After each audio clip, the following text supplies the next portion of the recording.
Chapter 2. Light in Dark Places. Avendir's Pass, 980 IH. Amani Karos knelt in the small cave to the south of the mighty city of Thronefast. His hands were cold and damp, and he had nothing that was dry enough to wipe them. He tried to control their shaking as he dug around for a rock with enough size to strike against his blade. He had spent only a few moments on his way to his hiding place to search for small dried brush to start a fire. He'd grabbed 2 handfuls of dead leaves and grass, but the dripping from his clothes and hands had dampened them. He found a very hard stone about the size of an apple up against the wall of the small cave and immediately retrieved his knife from his side. The shivering body made it hard to hold the knife on top of the nest he had made, but he finally wrestled it into place, and after 2 or 3 strikes, a tiny ember landed on a dry patch, and he was able to coax it into a small flame. The very small fire built out of it was barely enough to warm something within arm's reach, so Amani stripped off his wet clothes, wrung them out as best he could, and laid them in a circle around the fire, leaving a spot for himself. He could not risk a larger fire while the Thronefastian guards hunted him. Hunted him for what? He thought. Just being in the wrong place at the wrong time, knowing too much about the dirty little secret in the dungeons of the castle? He was sure none of his brothers-in-arms knew why they pursued him, only that his queen demanded it. His queen? No. The queen. His burning anger brought him warmth the fire could not. Meanwhile, in Thronefast, Luke Dimith, High Priest of Assirico, leisurely ambled about Queen Amanthiel's chamber. Her Highness sat at the desk in her room with her head buried in her hands. I knew this was a bad idea. You swore there was nothing of interest going on down there. You swore! She exclaimed through her fingers. My queen, you mustn't make too much of this situation. Your uncle's continuation of the program is, for a noble goal. A goal that must be obtained before the men, women, and children of Thronefast can know real peace. We have that chance in your lifetime. It is worth the risk. Amanthiel's head shot up in shock. She twisted around, launching from her chair. Peace! Amanthiel yelled at the handsome middle-aged man. He was a good 10 years older than her modest 35, but she had no reservations rebuking him. You talk to me about peace with what is going on down there? You have upset the status quo in ways we cannot measure. My queen, your uncle thought it best for Do not dare speak to me about my uncle. I am not my uncle. I do not have his reckless ambitions, nor his stupidity. A knock came to the chamber's door, interrupting the rant. Luke beckoned them to come in, knowing it had to be a field report. My queen, Justice Dimith. Scalps from all 8 parties have checked in. There is no sign of him yet. They have covered from the city walls to the outskirts of the local groves, and halfway to the pass. Should they continue the search, I have the scouts standing by for orders. Amanthiel found her seat again and placed her head back in her hands. There was a long pause and a muffled voice through fingers again. Double the search. Double it. And have the King's Guard send out everyone in plain clothes and stationed in every dark corner to catch a glimpse in case he doubled back in the city. He doesn't want to be found, and he knows how not to be. The guard looked over at Luke after the orders were given. Luke nodded without speaking and waved the guard away affirmatively, and the guard ran out the door, speaking orders to his subordinates waiting outside as it was closed behind him. What a mess you have left me, Luke. I had one simple question, and you lied to my face. Look, I have only looked out for your best interest. There are sometimes unscrupulous actions that must be taken to meet the enemy where they are. Things are grayer than they seem sitting in the forum, meting out justice to lawbreakers. But that is why we need you. Someone who can stand beyond the gray area. A beacon of light for the citizens, untainted. And I tried to protect you from these stains on our hands, but the work must continue. You know it must. We still do not have what we are looking for. I thought 4 months ago when I lost my uncle and my husband in one day that it may be the worst day my life will ever see. She stood again and walked within inches of the priest, staring into his eyes. You are giving me a reason to doubt myself. Even in Luke's stone-faced determination, he was charming, and it gave her pause for a moment standing this close to him before she caught herself. To lead these people to a more prosperous and safer future, I have to build a relationship with them as their leader, not as a spoiled princess. Trust needs to be established, and I have to show an unwavering commitment to them at all times. Now I have to condemn a hero of the people, squelch potential rumors of misdeeds by the throne, and stop any mention of this from returning to our allies or enemies. In your great wisdom, Justice Demith, how do you suppose I do all that? My queen, Luke said as pleasantly as he could. we only need to find him and, just in case, make ever so slight contingency plans so we can prove any rumors false. I head the Forum of Osirico. I am the law. We have everything in place to keep the necessary work of the military secret from the public at large. And, after all, he's just one man. Amensol brought her hand up in an instant, slapping Luke across his left cheek before he could react. It staggered him, and for a moment wiped the smug look off his face. Amensol wanted to smile at that victory, but refrained. One man can topple an empire, you fool. Amensol said, quoting a passage from one of her ancestors she had taken to heart while studying her lineage growing up. And one woman can raise it up. All of you aristocrats have become lazy and spoiled in your fine linens and your meetings and your money off the people's backs. This is going to change under my leadership. The ruling class will get back to what our society was when Avendir was king, with the rulers serving with duty and sacrifice for the good of the people, not the other way around. This is the only way to realize the goal of my grandfather, to grow our influence and prosperity to the farthest reaches of Terminus, for the good of our people. So for the good of our people, for now find Amani, and erase any evidence in that dungeon you've been working in. Amensol turned and walked toward the door. You can use the cellars in the Silent Sanctum if you need to continue your operation. But if anyone else finds out, you will be held accountable in the most public way I can dream up. You are truly inspirational, my queen. Luke said as she passed through the door. Passing her on the way out, a priest of Osirico named Falto brushed by her on his way into the office. The young scribe bowed as he shuffled quickly past her and toward Luke. Your Justice. Falto said, looking over his shoulder as the door shut. What is the news? What are your orders?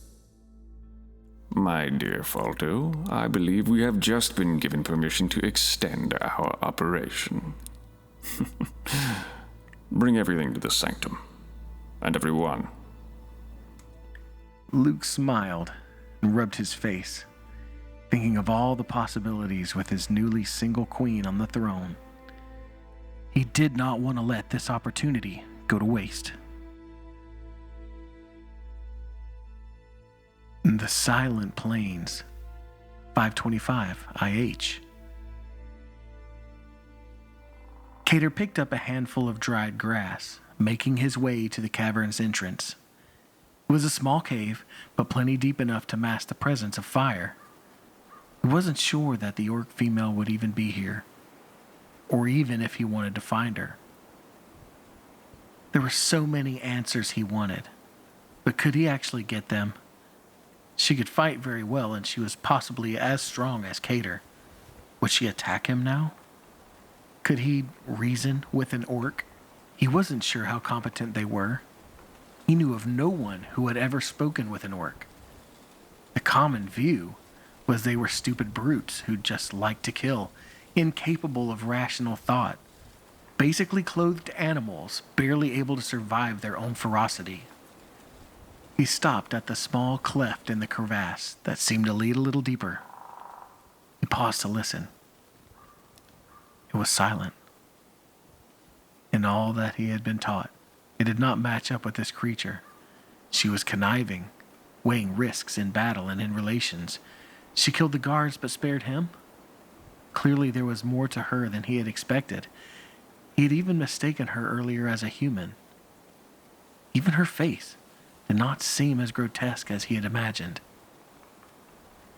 He slipped into the entrance, making very little sound. If there was anything he had been taught, it was how to tread carefully. When he was young, his mother taught him how to move in the shadows, to be inconspicuous. And when he was forced to move to the country with the old man, he was constantly trying to sneak away from the house to go on adventures at the nearby village. As good as he was, the old man was still somehow able to catch him more often than not. Kidder had learned recently from his father that the old man was actually a retired advisor, high cleric, and battle planner for King Amensol and King Avendir. An unfair advantage, he supposed, but it had made him sharper. He moved through the Saw tunnel at a decent pace, considering it was nearly pitch black. He stopped to listen again. This time, he heard a faint breath echoing in the darkness. It was coming from farther down. He rolled his feet, heel, toe, on down the tunnel. He concentrated on his weight being even between his feet. Shoes slipping over loose gravel and dirt is what made noise. The trick was to make your feet stick to where they were placed. He froze again to listen. It sounded like it was against the wall, 2 spans from him, pointed away from him. Should he speak? Should he grab her just in case? Should he kill her now? Cater was conflicted, facing this new situation. Instinctively, his body reached out his hand to find the shoulder of the other in the cave with him. It touched a very hard shoulder with very soft leather, but only for an instant. The orc swiftly returned the contact, grabbing Cater's hand in hers and twisting his arm incredibly hard. Anyone else would have suffered a fracture, but Cater had learned to grapple as a child watching soldiers train unarmed and thrown fast, and his solid frame was hard to subdue. Cater ducked under his arm as he spun and grabbed the front hem of her cloak. He brought it up and wrapped her outstretched arm in the leather, and then grabbed her hand and twisted it back toward her armpit. She grunted, but kept it muffled, still fearing the arrival of guards. Cater folded her arm up behind her, coming closer to her side. She fought his hold, but in this situation, there was nearly no one who could escape it. I'm not here to hurt you. Cater said, firmly but as quiet as he suspected she could hear. But I'm not here to get hurt either. So, if you want me to let go, don't attack me. There was a silence for another moment. She was not struggling in the hold, but Cater kept pressure on, just in case. I no fight, replied the gravelly voice in the darkness. Cater's grip loosened inch by inch, judging whether it was the truth. Eventually, he let go altogether, and he heard her scamper over to the opposite wall. Silence filled the cave, each waiting for the other's reaction. So, do you know my words? Cater asked, trying to break the tension. The orc hesitated for a moment, and then finally answered in a thick accent. I know your words, and I can set them back. Cater grunted an acknowledgement of her abilities. Then the room fell silent again. Draq, gear.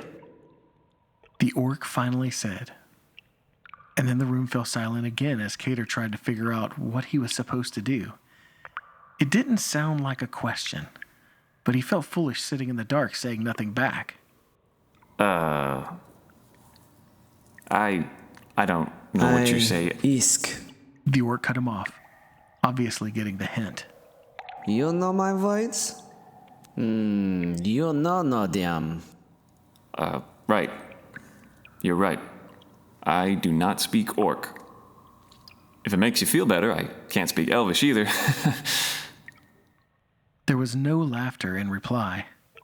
He wondered how much she understood. I know small ilf. And small gistru. Cuba. Goblin? Cater chimed in. Ma. Goblin. Small goblin. Cater acknowledged with another grunt. This orc was making him feel stupid. An orc making him feel stupid. She was speaking 2 languages to him, and he was replying with primal, guttural sounds. This was not how he pictured this day going. She intrigued him, though. How did she know all this? He was taught that orcs were brutish, dim-witted, lesser creatures. And there was something about the way she looked that was... He couldn't put his finger on it. She wasn't horrifyingly ugly like orcs were portrayed. He had seen sketches and posters and a few dead orcs, but that was the extent of his knowledge. His home with the old man on the farm was in the plains, far away from the orcs of North Tusk, near the city of Thronefast. He had run into other races in some nearby towns, but they had been few and far between. Years after the wars, there was much rebuilding, and there were few that traveled from their homelands. Thronefast had master craftsmen from different trades, but these were mostly their closest allies, elves and dwarves. He had seen a ratkin once coming through town, selling whatever trash it had scavenged from old battlefields or empty cabins. It was fun as a child seeing that, but he had never thought about conversing with any of them. He was a human, and there was nothing outside of his own that he ever wanted. But this orc was fascinating, for reasons he couldn't explain. I think it's okay to make a fire. We are pretty far inside the cave. Cater said, hoping she knew what he was saying. Fire is good. Cater took that as a sign. He got out the grass he had picked earlier. He had a piece of charred cloth he kept in a box just for circumstances like this. He fumbled around in the darkness, getting the rock out, placing it on top of the grass in his hand. He pulled out his knife and got it situated when he heard the sound of a rushing wind behind him. The cave lit up in a warm orange hue as the flames caressing the orc's hand stretched up. The fire seemed to be coming straight out of her palm. She set her hand down on some sticks she had apparently brought with her into the cave. She loosed her hand from them, and the fire stayed, burning the wood. Cater stared at her with the grass and rocks in his hand. She could fight, and she could do magic. It took years and years to master elementalist magic. He'd been around enough mages during his early years in Thronefast with his mother. The military had a whole division dedicated to the study of the arcane. There was still much to be learned here on Terminus about what magic lay waiting in this world, but he had never seen someone who was that adept at fighting and magic. My way, faster. The orc commented, looking at Cater stand there with his elements. Apparently. He said back to her. He shrugged to himself and dropped the grass to the ground and put away his rock, knife, and charcoal. He almost felt useless, sitting here in this cave as a female. He didn't care what kind. Threatened his manhood with her skills. He wasn't sure why he cared, but he did. So, I am Kador. It just dawned on me that we haven't been properly introduced. Why you want to know who I? Well, I just Figured since we were talking, Humans do not want to know when they kill the orc and then take from them. Cater paused. He had never even considered how a conversation with an orc would go. He never considered you could have a conversation with an orc. But as politically charged as that statement from her was, he had done nothing to her, and he didn't like being talked down to by anyone. I have never taken anything from you or your kind. I helped you back there, and you helped me. So why don't you save your anger for someone else? You being Trunfist, She said. Cater picked up the question part. When I was small, a boy, so you take from me? Vrona, mountains, land, my home. Not yours? Men take when orc go to the fight. When great ones fight. They come back, and men take my home. They make elf to fight, and blue man to fight. dwarves. Cater said, listening to her tale. She was saying things he had never heard before.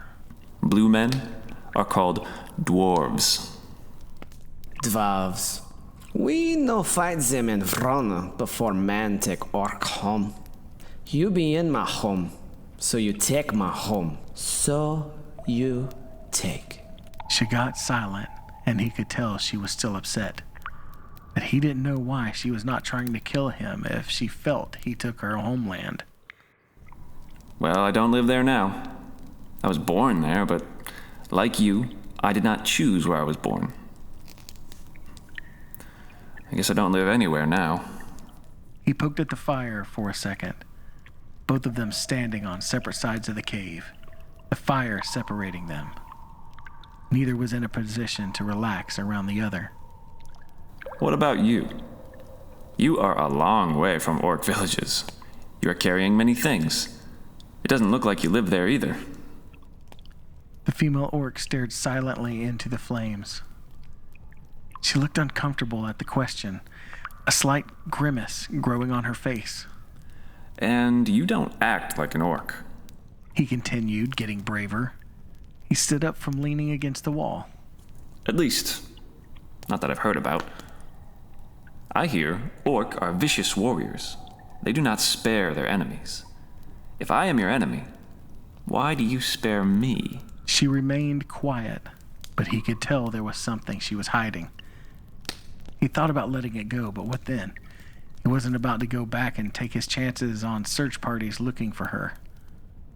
His house would now be in ruins, and he was pretty sure that he was labeled an enemy of the crown by now. If she was so knowledgeable about this region, maybe she could at least advise him on the task he was given by the old one. Oh, and you don't even look like a decent orc. More like a big green elf with bad manners. Maybe that's why you're here. Your mother threw you out for not being ugly enough. In an instant, the orc rushed across the cave and had drawn her dagger and held it up to Cater's neck. He did nothing to protest. He was goading her. I am Karuk. I am prophet of Oshava the Strong. I am blessed and cursed by her. She make me powerful to kill you if I want. You cannot stop what I do, even if I do to you. Ah, so you do have a name. Karuk? She backed her blade off of his neck, but still held it between them. I am Karuk. I am no call this man Kedor. You cannot says my name. Thou Gruktrinostek, ba Luvanoshava. Her eyes were locked on Cater, presenting herself as forcefully as she could. She was formidable, Cater noted. As much as he was hoping to get more information out of her, he was still on his guard, just in case. He stared right back at her, unflinching at her intimidation. My name is Strong, not like man name. Is mean storm from Oshava. I bring storm from Oshava when I am alive. She pointed her finger at Cater's face as she spoke. Her mannerisms gave away a sensitivity to her identity that Cater didn't understand. It was as if she was trying to convince herself as much as Cater. She backed up from Cater, turned, and sat by the fire and stared into the small flames. Cater stood watching her for a moment, figuring out where to go from here. He took off the coat he had grabbed while fleeing his home. He only wore it for protection, and he would need something to rest his head on soon when he was sure it was safe. Cater went to the other side of the fire from the orc and laid down, trying to show as much confidence in his situation as he could. He wasn't sure if he could actually sleep this close to an orc, but he could pretend she did not make him feel uncomfortable. He rolled up his coat and laid it on the damp cave floor and laid down on his back by the fire. Cater glanced around the flames to the female orc sitting, staring into the fire. Her cloak was off, laying under where she was sitting. Her long hair was thick, but not very coarse. It was hanging off both shoulders and nearly touched her knees. There were ornate beads mingled in what appeared to be random braiding in her hair. Her face was thinner looking than other orcs he had seen. He had never seen a female orc, but her physique was more slender than the hulkish frames that he would normally envision. Her fangs, as he had seen before, were much more subtle, barely breaking through her clenched lips. Her arms and hands were close to his size, which was larger than most men, but her arms seemed to be longer than his, even though she was about the same height as him. The fire caused light to dance off the iron and copper bangles she had on her arm. He tried not to look like he was staring to avoid any more confrontation. He'd never been this close to an orc before, and his limited knowledge of the world around him was more obvious to him now. Men feel cold. She finally spoke up again. They put on big skin in Vrona. They max. She made her fingers wiggle as they descended from above her head to the cave floor. Snow. They feel cold in the max. Orc no feel cold. Hangor orc no feel cold. Why you no feel cold? Cater rolled over to face her, resting on his elbow. I don't know if I've ever been cold. I don't feel hot either. I did not know why until my father told me why. Cater stood up and walked around the fire and knelt beside her. You see this? Here? Cater asked, twisting his body around to show her the large scar on his shoulder. Breku. The orc said as she leaned in to get a closer look. I know this. Breku from sky. They make sounds like this. She was staring intently at the scar. Dragons. That's what I am told. I was cut as a child. Too small to remember. I was told that this is a protection from heat and cold. He paused. I guess I am like an orc like that. You seem to be not like orc. She did not answer right away, looking lost in thought. Cater rolled back over onto his makeshift pillow. He could feel the dampness from the floor wicking up into his clothing. It was not comfortable, but he'd slept in worse. The orc began to speak, having trouble getting it out. I come alive when men come. So, when men came to your village, to attack? No. I come alive when men come. She made a fist and moved it through the air until it fell to the ground. When they come. Cater was confused. It seemed to him like she was saying she was born when men arrived on Terminus. But that didn't make sense. Men came to Terminus almost 70 years earlier, 67 actually. It was during a fierce winter with many storms to hear the tales. But this orc did not appear old. Did orc live much longer than men? He didn't think so. You don't mean when men came to here? He swam his hands around, signifying the ground. Yes, when men come to Everzil. That can't be right. That was like...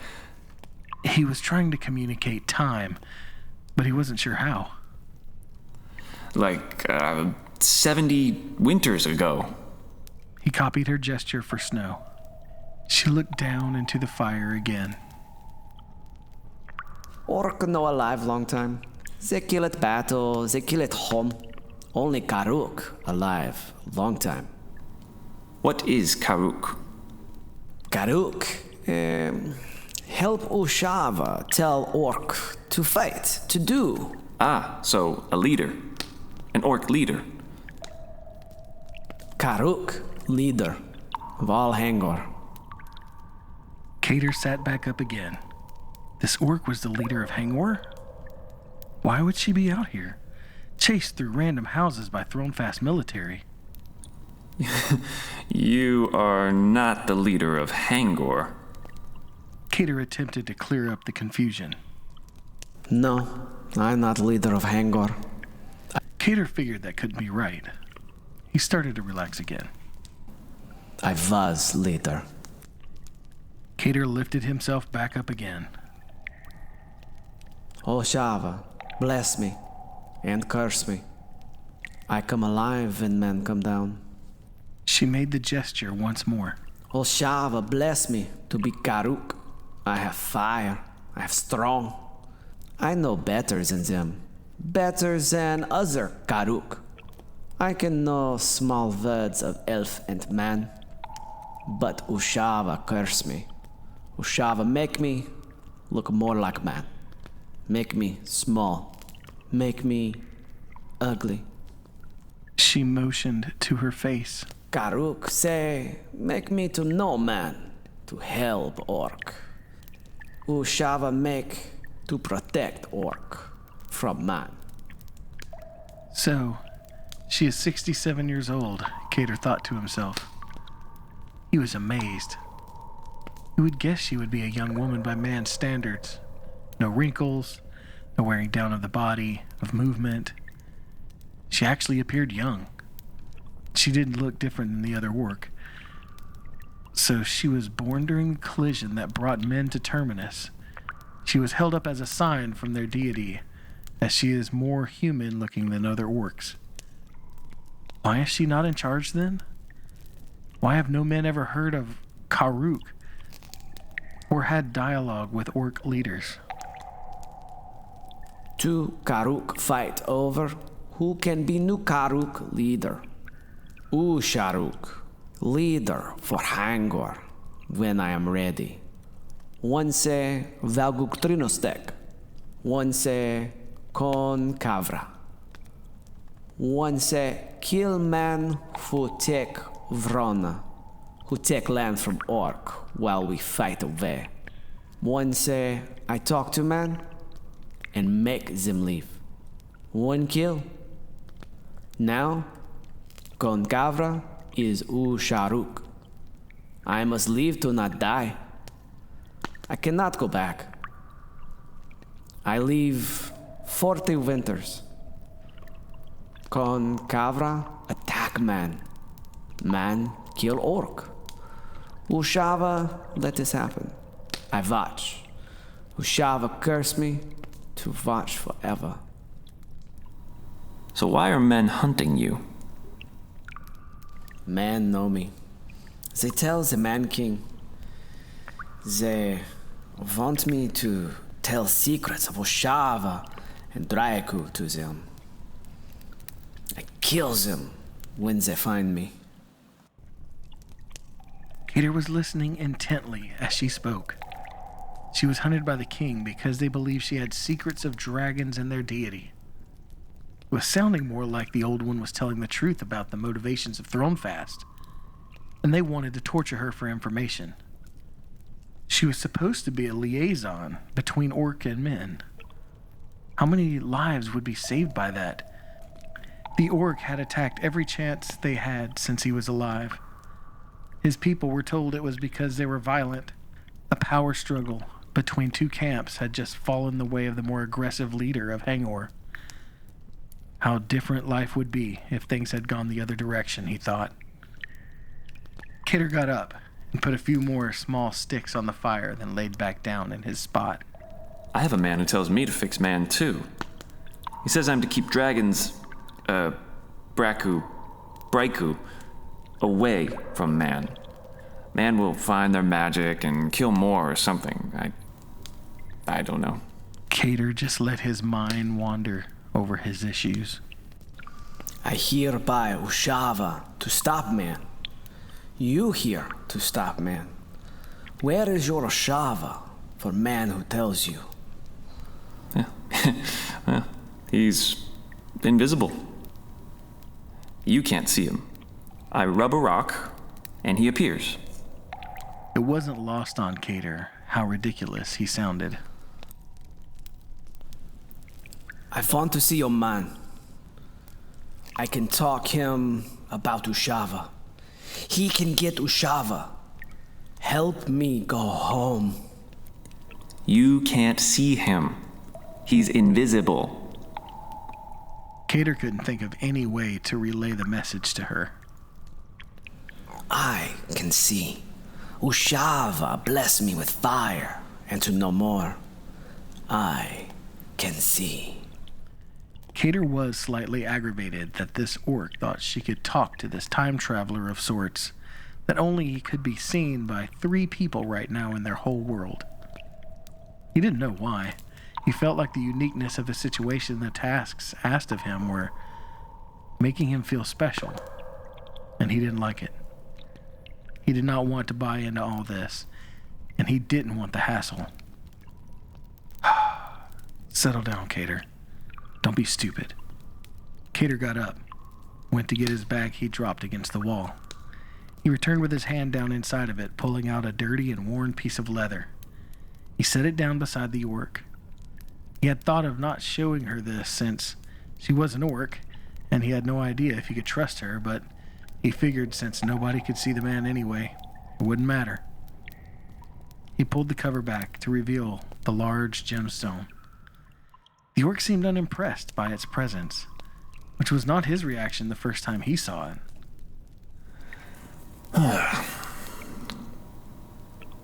So, I just touch this. Cater slid his hand across it. And the old man shows up and talks to me about saving the world. That's pretty much how it works. Smoke began to gather at the back of the cave. They had not had any trouble with smoke in the cave until now. It got thicker. Cater noticed the darkened form behind it. The large stone was emanating its familiar red glow that was mixing with the orange glow of the fire. He had not meant to summon the old one, but he was coming nevertheless. The female orc stood up from her spot, walked closer to the smoke. She took a burning stick from the fire with her hand. It didn't seem to burn her at all. She placed it right in front of the smoke and knelt beside it and waited. Hey. Cater said, realizing she was seeing something. Hey. Can you see this? The orc didn't move, but just sat up looking as the smoke condensed down and the form of an old man appeared out of it. She took out her blade and made a small cut on her hand, letting the blood drip down onto the burning stick in front of her. Hey, you can see him. Cater was still inquiring. She was looking right into his face. The old one looked down at the orc at his feet. Oh, Cater, you brought her. Good, good. The old man said. Cater looked surprised. How did the old one know anything about this orc? He didn't bring anyone. How did he know they would be in this random cave together? This was all a string of mishaps and rash decisions that led him here. The old man continued. I was hoping you would make the right choice. I've needed to reach her. The more I have, the easier everything becomes.